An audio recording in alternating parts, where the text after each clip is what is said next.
Tonight, in our series on post 9/11 veterans, Frontline to Homefront, we're about to introduce you to a newly retired Army Lieutenant Colonel, Robin Evans, who will be joining us from the Tillman Foundation. Lieutenant Colonel is here to share her experiences with adoption as a military parent and how that process has now led her to pursue a law degree at Syracuse University. Before we get to that, a look at the Tillman Foundation, an organization that was started by the widow of former professional football star turned Army Ranger Pat Tillman, who lost his life serving in the war in Afghanistan. You know, my great-grandfather was at Pearl Harbor, and a lot of my family has given up, you know, has gone and fought in wars, and I really haven't done a damn thing as far as laying myself on the line like that, and so I have a great deal of respect for those that have and what the flag stands for. I knew after Pat was killed that I wanted to do something positive in his memory. I was lucky enough to have this opportunity to start the foundation. And in starting it, I knew that I really wanted it to be about the way that he lived his life. I think that all of our scholars have a huge opportunity to have an impact in their chosen fields, and collectively, we see them as a force to be reckoned with, that they're going to go out there in the world and have a huge impact in all these different areas, and there's going to be this ripple effect. These men and women are going to change our nation and our world for the better. Just an example of some of the veterans who go on to become Tillman Scholars, and we are pleased and honored to welcome one now. Retired Lieutenant Colonel Robin Evans is here with us, and it's a pleasure to have you here with us. Thank you, Jack. Let me start off, before I get to your progression into Tillman Foundation, Tillman Scholar, into law school, to talk about your military experience. Why did you decide that you wanted to become a member of the military? Like most people, I joined the military as an ends to a means. I was looking for college money. I was very interested in pursuing a college degree, but simply didn't have the financial resources to do so. And the Army was going to give me the opportunity to attend college. So that was sort of my initial entry and interest in the military.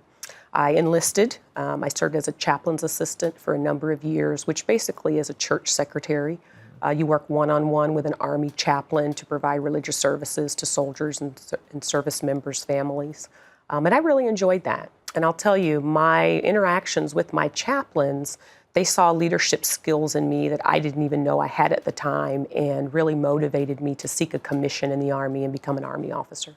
Some people stay for 5 years, 7 years. Some people stay longer. You stayed long enough to become a lieutenant colonel. What was it now that made you say, this is where I want to be, and this is where I want to get to within the military?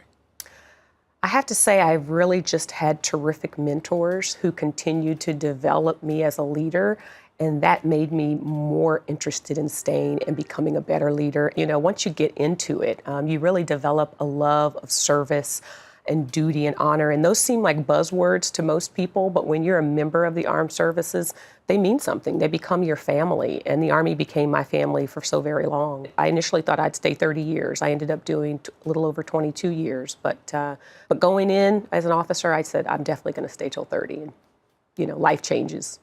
I want to get to your law school experience and what you're hoping to do in a moment, but first, because it's important and it informs what you're going to do, talk about your experience, your spouse, who was also in the military, of adopting a child. Later in life, my spouse and I decided that we wanted to pursue domestic adoption. We'd both been going pretty full steam ahead in our careers and had not made time to start a family. We initially tried to start a family and had some challenges with that medically and opted for adoption. Domestic adoption, which is what most people gravitate to, was not particularly helpful or beneficial to us. There's a lot of misperceptions about military families. When we initially did our home study, you go in and you have somewhat of a dossier. You tell them about yourself, about your family, what you do. And it was not fully appreciated that we were dual military. A lot of birth mothers did not like the thought of one or both parents deploying. They did not like the thought of the rigidity or the maybe over-discipline of a dual military family.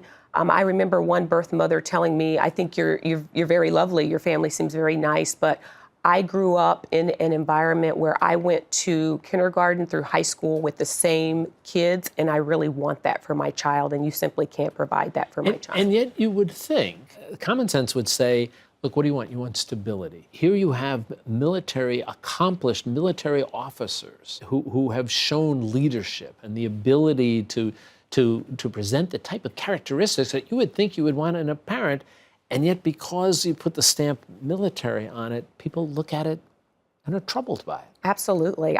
There are so many times, Jack, that I talked with birth mothers about the benefits of military families, about the resources, about the health care, about the worldly broad education that your child would get by being around all types of people throughout military environments, but it was not. My brother-in-law retired as a full colonel in the Air Force, 2 children, but talk about the values of the experiences they had, going to school in Belgium for a period of time, and then being in California, and then the different places they were.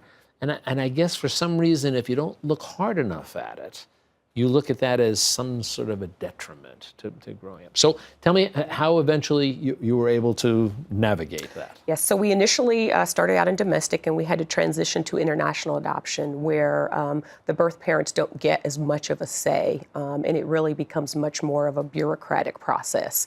You submit your documents. We chose Ethiopia. And the country basically makes the decision on who is allowed to adopt from Ethiopia versus the input from the birth parents like there is in domestic adoption. And how has it worked out? It has worked out so wonderfully. Our little boy Finn is 8 years old, and he's thriving. He is been much more of a blessing to us than we have been to him, for sure. Well, I'm sure it goes both ways for it. Let me ask you now how you decide, okay, it's time for a transition in my life. What made you decide you want to go to law school? I have always been interested in law, but back in, when I was a young adult, I didn't really have the financial resources or maybe the discipline. It takes a lot to go to law school. It's a tough gig, and you have to know exactly what it is that you're in for. And I wasn't sure that I had what it took when I was 21. And so as an adult, I'm very interested in real estate investment. I'm interested in politics, a lot of things that really nest well with law school. So once I decided to retire, I knew I was going to go to law school. I said, you know what, I'm going to do it. There are kind of 2 types of law schools. There are theoretical law schools that really teach the black letter law, and it, backwards and forwards. And then there are law schools who are practical law schools, where you do a lot of externships and you do a lot of one-on-one training, and that was really important for me to leave law school and know how to do the daily work of lawyering. And that's how I happened upon Syracuse Law. I came upon the Tillman Foundation in my departure from the military. There's a requirement to do basically Exodus training. And in the Exodus training, they give you a packet for scholarships if you're interested in school. And I said, I don't really need a scholarship, but let me look at it. So I took a look at it. I looked at the Tillman website, and I was blown away. I mean, I knew who Pat Tillman was, NFL professional player, turned Army Ranger, killed in action in Afghanistan in 2004. So I knew his story, but I didn't really know about the foundation and the fact that it's a nonprofit organization that really provides educational opportunities to veterans and veterans' families.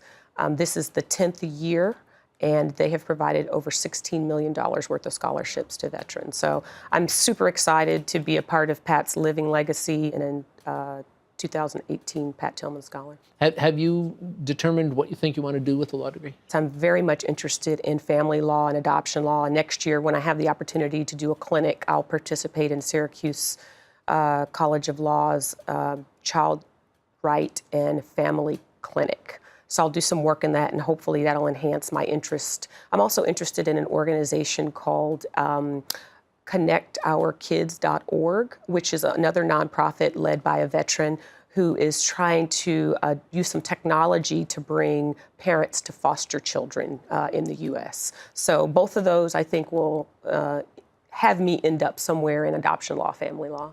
Definitely want to pay it forward. I got to tell you, I taught in law school for a number of years, and I found routinely, I had a number of students who were veterans, and I found routinely that they were exceptional students. So I'm sure you're going to do marvelously there, and going back to your parenthood, I'm sure your young child is very fortunate. Thank you, Jack. Thanks for having me. Keep moving forward. It's a pleasure, Robin. And again, thanks to you. Good luck to you.